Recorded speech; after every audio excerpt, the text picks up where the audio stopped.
তদন্তের নির্দেশ দিয়েছে। মোথাবাড়ির ঘটনা তৃণমূল কংগ্রেস পরিকল্পিতভাবে ঘটিয়েছে, আর সেই ঘটনার মুখকে অন্যদিকে ঘোরানোর জন্য তড়িঘড়ি অন্য একটি সংস্থার নাম দিয়ে একজনকে গ্রেপ্তার করে দেখাতে চাইছে বিষয়টা অন্যদিকে। আসলে তা নয়। এখানে সিবিআই বা এনআইএ ইনকোয়ারি শুরু হোক, আপনি দেখবেন তৃণমূলের মাথারা ধরা পড়বে এবং যিনি বড় বড় চিৎকার করছেন সেই মহিলার নামও চলে আসবে। পরিষ্কার মোথাবাড়ির ঘটনা কালীঘাটের মস্তিষ্ক প্রসূত।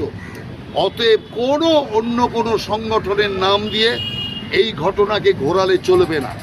তড়িঘড়ি কেন হঠাৎ সিআইডি এত পদক্ষেপ করতে গেল, পুলিশ এত পদক্ষেপ করতে গেল? তার কারণ যে ইতিমধ্যে সিবিআই এবং এনআইএ এনকোয়ারি যে কোনো একটা হতে চলেছে। অতএব তাদের যে তদন্তের মুখ অন্যদিকে ঘুরিয়ে দাও, এর জন্য ষড়যন্ত্র করা হয়েছে। অতএব আমি পরিষ্কার বলছি, এই ঘটনার সাথে তৃণমূল কংগ্রেস জড়িত। তৃণমূলের পরিকল্পনাতেই এই ঘটনা ঘটেছে, আর পরিকল্পনা কালীঘাট থেকে হয়েছে।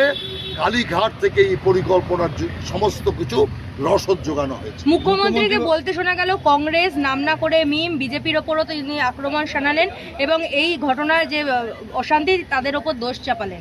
মুখ্যমন্ত্রী বহুদিন ধরে দাঙ্গা লাগানোর জন্য চেষ্টা করছে। চারিদিকে উনি বলে আসছে দাঙ্গা লাগবে, দাঙ্গা লাগবে, কিন্তু উনি যতই উস্কানি দিচ্ছে দাঙ্গা লাগে না।